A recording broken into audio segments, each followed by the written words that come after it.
Hey guys, let's get more news about Steelers, but first, don't forget to subscribe and leave your like. New fast-rising quarterback emerges as draft sleeper for Pittsburgh Steelers. The NFL draft process is already well underway, and the quarterback position is setting into place. While Cam Ward and Shedeur Sanders are the top options likely to go in the first round, outside of that, no one knows where the rest of the players will fall. That leaves a lot of room for movement before the draft in April.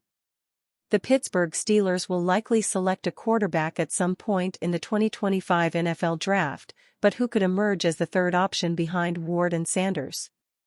The latest player receiving some run is Louisville's Tyler Shaw. Down at the Senior Bowl, Shaw is one of the players who received the most hype, and coming out of it with perhaps the best performance out of the crop, Shaw is rising. The Athletic's Dane Brugler praised Shaw's tools and ranked him as the fourth quarterback in this class, with Ole Miss's Jackson Dart coming in before him. However, Brugler noted that Shaw was a fast-receiving candidate and a dark horse to be the third guy off the board. On top of that, former ESPN draft analyst Todd McShay praised Shaw as a top 4 quarterback in the class. All in all, it seems like Shaw is experiencing a rise in the draft community, with the NFL likely ahead of the curve already. If the Steelers are looking for a day 2 quarterback, Dart, Alabama's Jalen Milroe, and Ohio State's Will Howard will all get talked about, but Shaw looks like someone who will put his stake into the claim for QB3, too.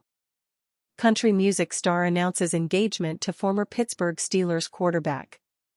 Lainey Wilson is one of country music's biggest stars nowadays, and Devlin Duck Hodges is one of the Pittsburgh Steelers' greatest folktales over the last decade. The couple's private life has been kept, well, pretty private over the 4 years they have dated. Hodges became a Steelers fan favorite during the 2019 season when he was thrust into action after injuries in the room dwindled it down to the former Samford quarterback. After a week at the Grammys for Wilson, the couple announced they are engaged on Instagram. Wilson had dropped hints over the last few months for Hodges to pop the question. Hodges, in due time, responded on her Instagram last week that he wondered how Wilson would look in white, fueling speculation about a possible engagement. Hodges signed with the Steelers after a minicamp tryout in 2019. He earned some reps throughout training camp of that year, and impressed enough to find his way onto the practice squad.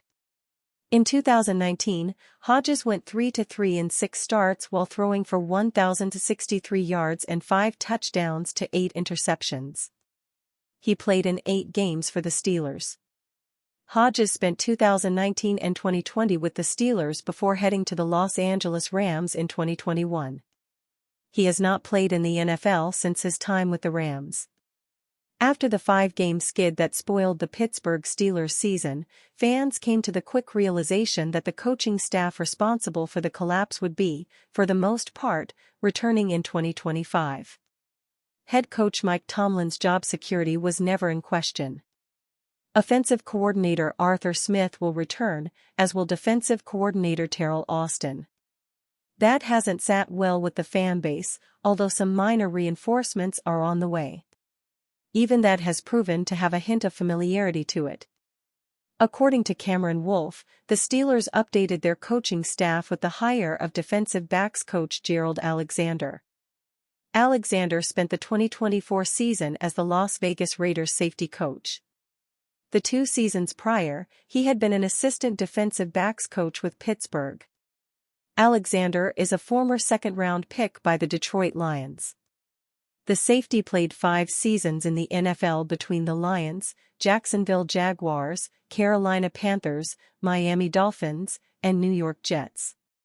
He quickly made the leap to coaching, first as a student assistant with Arkansas State in 2013, then with Washington as a graduate assistant in 2014. In 2015, he got his shot as a position coach, joining Indiana State for the 2015 season and Montana State a year later. Alexander is generally viewed as a rising coach, as evidenced by his quick promotions.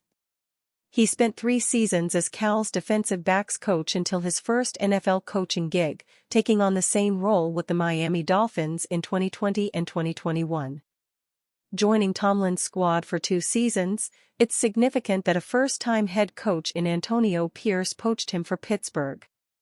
Alexander will take over for Grady Brown, who interviewed with the Atlanta Falcons for their defensive coordinator gig before Jeff Orbich landed the job. He'll be tasked with presiding over a unit that has adequate talent but seemed to struggle with communication breakdowns, especially as the season grew turbulent down the home stretch. The Pittsburgh Steelers ended their season in familiar fashion, clawing their way to just enough wins to keep head coach Mike Tomlin's non-losing season streak alive and earning their right to be fodder for a high-seeded AFC competitor. In 2024, it was the Baltimore Ravens' turn to send the Steelers home, cruising to a 28-14 win that saw Pittsburgh beaten on the gridiron and whiteboard.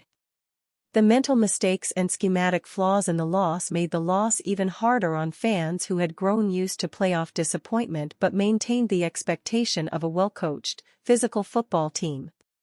When it became clear that the coaching staff would remain nearly identical, particularly at head coach and both coordinator spots, fans grew increasingly irritated. However, there has been some reshuffling at the lower levels of the coaching staff. Grady Brown's contract was not renewed, promoting Gerald Alexander in his place. Linebackers coach Aaron Curry will take on a similar role with the New York Jets. Insider Ray Fittipaldo revealed that Tomlin was key to the Steelers' coaching decisions. "You gotta trust that Mike Tomlin knows what he's doing here. This was Mike's decision." How many blown coverages did we see late in the season? And actually throughout the season? I mean, you go back to Indianapolis and Dallas, it was an issue that never really got fixed, Fittipaldo said via the Post-Gazette, first transcribed by Steelers Depot. And really, I don't know this for sure, only Mike will be able to address this the next time we talk to him, but Aaron Curry was part of that, too. Patrick Queen was the hub of the defense. The communication between the second and third levels, the defense really were off all season.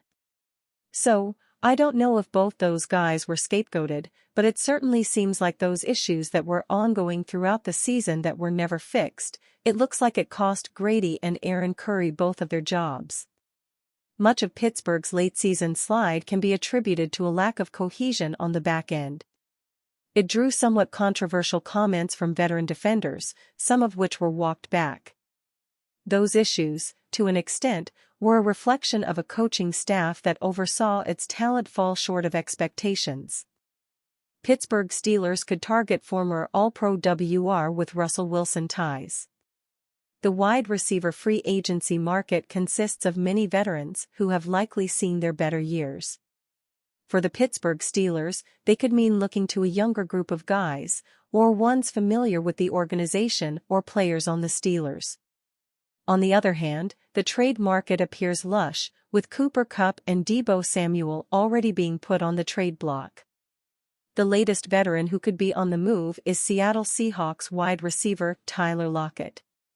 According to the Seahawks, they are still working through whether Locket will be back, but the 32-year-old could be on his way out after being with the team for nearly a decade. "I think we're working through that right now," head coach Mike Macdonald said.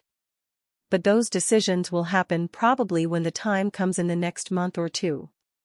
Locket is due a $5.3 million roster bonus on March 17, so any decision will come before then. He has a salary worth nearly $17 million, but could be cut for little to no cap hit since none of that money is guaranteed. The Seahawks could look to shop Locket or just outright cut him. He had 49 receptions for 600 yards this last season in 17 games, his lowest total since 2017. All signs point to Locket being a player on the decline, but if the Steelers choose to re-sign Russell Wilson, he could want one of his favorite targets back with him. And you, fan? What do you think of the situation of Tyler Locket? Leave your opinion in the comments.